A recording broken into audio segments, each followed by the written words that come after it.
monsieur, bonsoir, merci de nous rejoindre pour cette nouvelle émission de Parlons Gouvernance.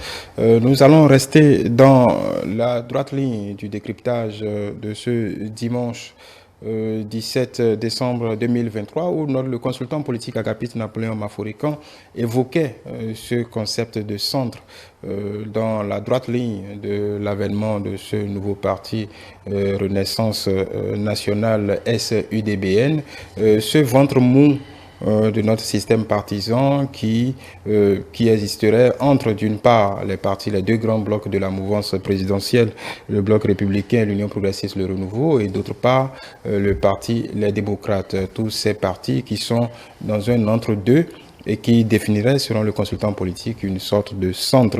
Nous allons aller un peu plus loin dans la description de ce concept. Il est avec nous, Agapit Napoléon Maforican, bonsoir. Bonsoir François-Xavier, bonsoir à tous les téléspectateurs. Voilà, beaucoup nous ont suivis hier, mais peut-être qu'il faut encore aller un peu plus loin dans ce que vous avez décrit hier comme les méandres du centre, ces partis qui graviteraient autour entre griffes d'un no man's land, entre les deux blocs, entre les deux partis, la mouvance présidentielle campée par les deux blocs et l'opposition préemptée par les démocrates. Oui, lorsque j'évoque le centre, contrairement à ce que beaucoup ont compris, il y a eu des réactions. En fait, nous ne parlons pas du centre idéologique. Ouais. Ce n'est pas le centre idéologique. C'est vrai que j'ai évoqué un peu le cas de la France, mais bon, c'était juste pour faire comprendre un peu la situation et la notion. La notion du centre, le centre, comme ça se dit, c'est le milieu. Oui. Milieu entre quoi? Le milieu entre deux extrémités. Donc, il y a un point 0, il y a un point 24.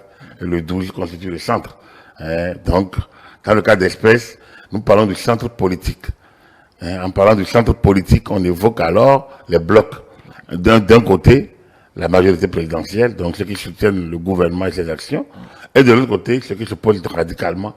Et au milieu, il y a un ensemble de ceux qui ne s'opposent à rien, ceux qui ne soutiennent pas réellement, ceux qui soutiennent mais avec des nuances, ceux qui s'opposent avec des nuances, ceux qui n'attaquent pas, mais ils s'opposent quand même. Donc, bref, c'est ce milieu-là, c'est de ce milieu que je parle. En clair, à partir du moment où les deux blocs se sont nettement distingués, tous les autres qui n'y font pas partie sont au centre.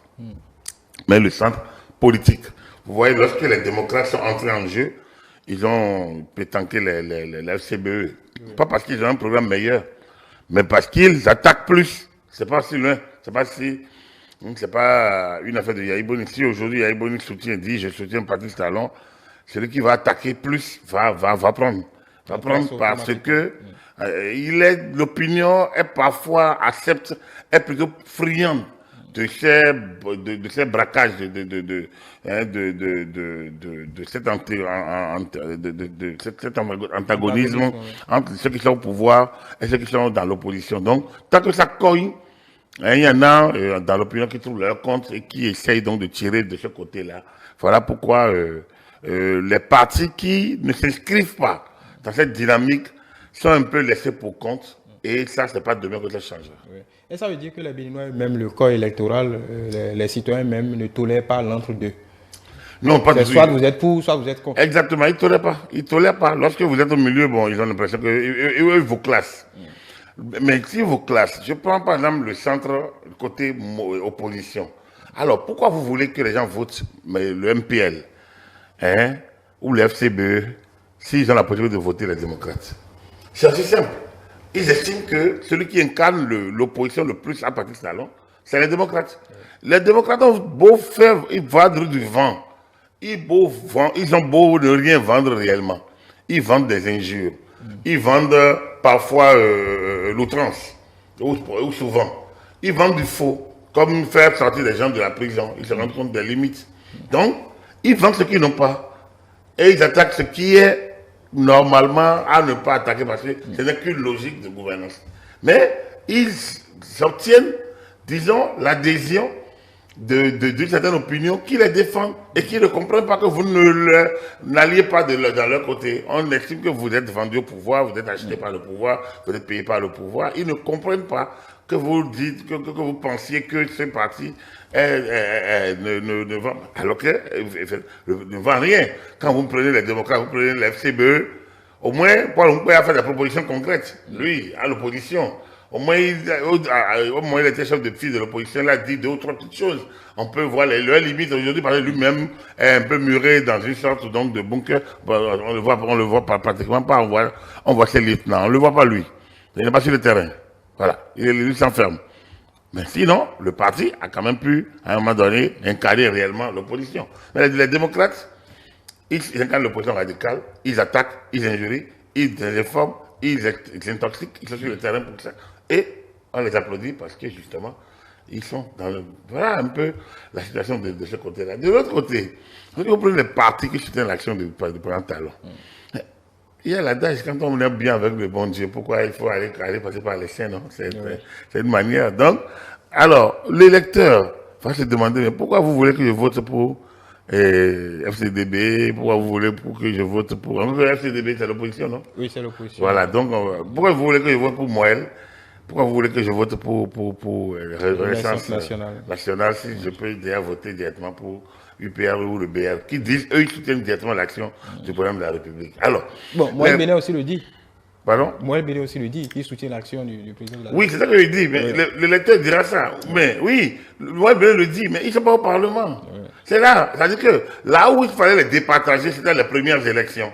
Et après du moment où ces 2 partis-là sont devenus les propriétaires, et c'est eux qui revendiquent aujourd'hui cette appartenance à la majorité présidentielle au Parlement, comme dans les conseils élus, du coup, ils sont les occupants d'un terrain qui n'est pas facilement partageable.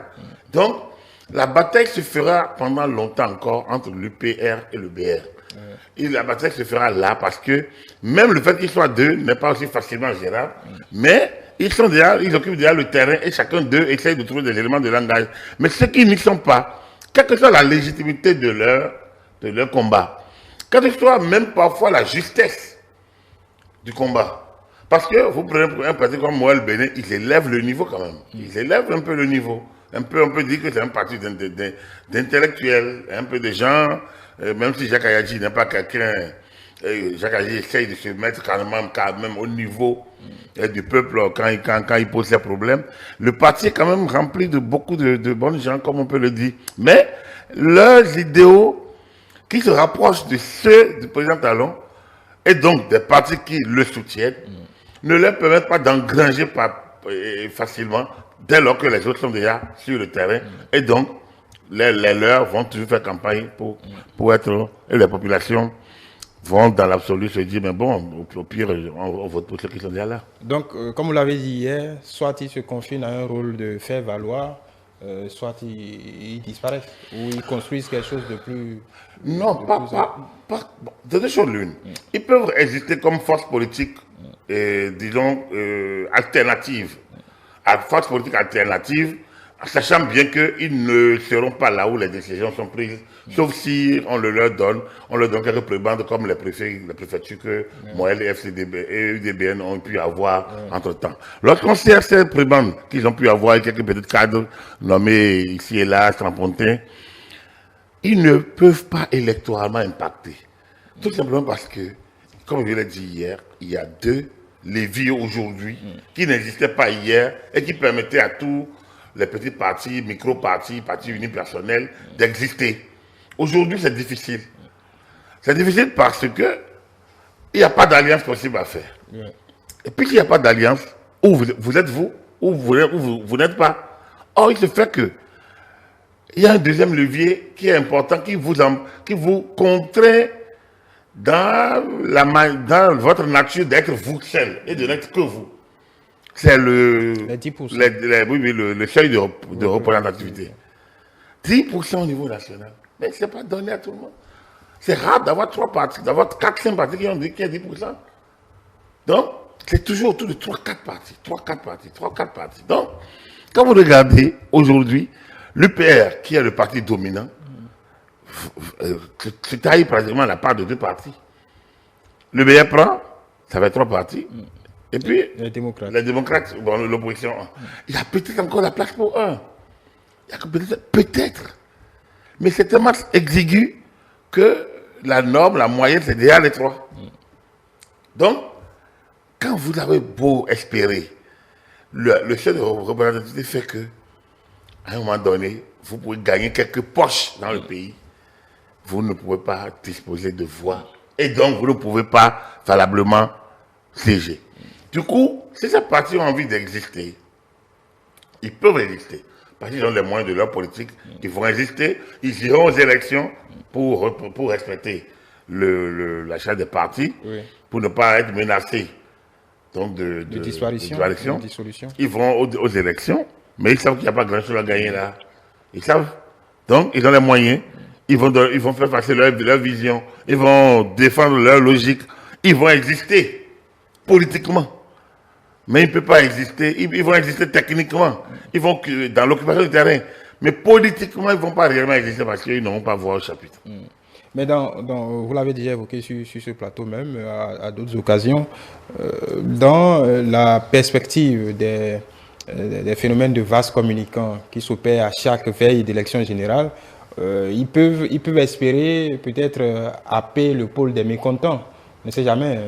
Est-ce que les deux grands partis ne peuvent pas laisser des plumes ou dans la bataille de la présidentielle, peut-être qu'un autre parti peut se cristalliser autour de ces ensembles-là? Le seul cas possible, le seul cas possible, c'est si tous ces partis du milieu se regroupaient en un autre front et impactent vraiment le terrain. Trouvent leur ancrage en termes donc, de combat politique, d'offres politiques. S'ils se regroupent et trouvent l'offre politique différente, ils peuvent. Parce qu'il y a des mécontents, effectivement. Il y a des gens qui ne le disent pas. Il y a des gens qui attendent le dernier moment. Donc, en récupérant ceux-là et en opérant le regroupement au centre, ils peuvent gagner. Quand le regroupement, ça veut dire un nouveau parti. Un nouveau parti. Mais si ce n'est pas ça, essayer de récupérer les mécontents, non, on voit, on regarde l'échiquier. Des mécontents d'ici vont là-bas, des mécontents là-bas vont là, ici. Donc, finalement, ça s'équilibre. Ils n'ont pas d'avenir politique sur le plan en termes d'élection, de membres à élire. Ils n'ont pas d'avenir politique. Ils n'ont pas cette force politique. Ils n'ont pas... En termes géopolitiques, ils n'impactent pas parce qu'il y a d'autres qui occupent le terrain avant eux. Ils peuvent rester là, animer le jeu, rendre le jeu pluriel, et rehausser le débat parfois, mais ils ne peuvent pas avoir voix au chapitre. Oui.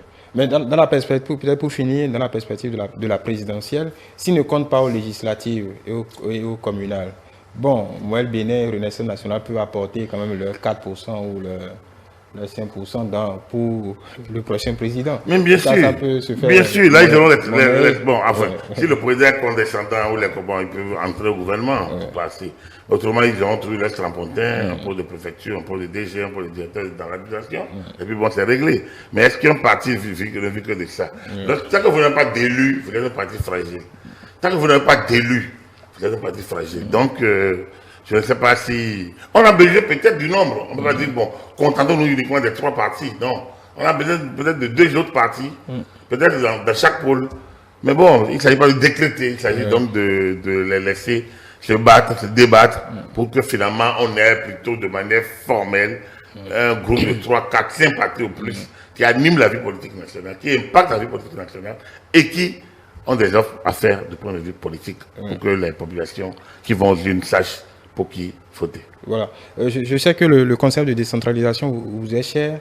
Du coup, on peut imaginer, ça c'est une autre question, au bénéfice de ces partis peuvent en tirer grand bénéfice. On peut imaginer, par rapport au seuil de représentativité au niveau local, un autre palier pour la représentativité au niveau local. Et donc, du coup, ça permettrait aux partis comme ces partis-là de pouvoir exister au niveau des communes. Non, je pense que aller à la paupérisation au niveau des communes, c'est encore élargir la base du désordre. C'est élargir la base du désordre. Moi, oui, ce que vous dites, c'est une lecture, c'est une certaine vision, c'est une option. moi, je ne vois pas ça de cette manière. Et là, ma position n'est plus la technique, elle est plus politique. Donc, je pense qu'il faudrait garder le seuil pour que... Qu'on reste grosso modo autour de 5 partis. Je pense que pour ce pays, maximum 5, ça suffit. Ils n'ont pas d'idée, il n'y a pas d'offre, il n'y a rien. Donc, autant ne pas en multiplier pour qu'on puisse savoir. Bon, ceux qui sont au pouvoir, les partis qui sont dans l'action du gouvernement, bon, c'est le gouvernement qui fait le travail à leur place. Bon, de temps en temps, ils font quelque chose. Non, ils sont des ministres au gouvernement. Ils font quelque chose de timide, mais bon, d'accord, oui, ils sont des ministres au gouvernement. Ils participent à l'action. Mais ceux qui sont au gouvernement, participent à l'action de l'exécutif. Ils ne sont pas au gouvernement au nom du parti. Ils ne défendent pas la ligne du parti, la vision du parti. Ils sont au gouvernement, ils participent à l'action du gouvernement. Donc, ils sont dans le giron du chef de l'État, chef du gouvernement. Or, les autres sont dans le giron du président du parti. Ce n'est pas la même chose. Donc, les ministres au gouvernement ont des positions techniques. C'est vrai que sous d'autres cieux ou à d'autres époques, on a vu les ministres descendre sur le terrain et faire les messes, marcher, tout ça. Mais depuis l'avènement du président Talon, tout ça a pris fin. Et donc, c'est une nouvelle gamme de ministres, une nouvelle race de ministres qu'on a aujourd'hui. Et eux, ils se contentent de leur travail à l'exécutif. Donc, il appartient au parti politique de se maintenir en jouant le jeu et en expliquant la qualité de la gouvernance, en expliquant comment ça se passe pour que le gouvernement ait pris telle position. Donc, chacun se partage son travail en réalité. Je ne vois pas autre schéma que le scénario que vous dites, même s'il gagne les élections, même s'il contribue à l'élection présidentielle, le chef d'État, il est élu quand même par plein de personnes qui ne sont pas membres de son parti, s'il en avait.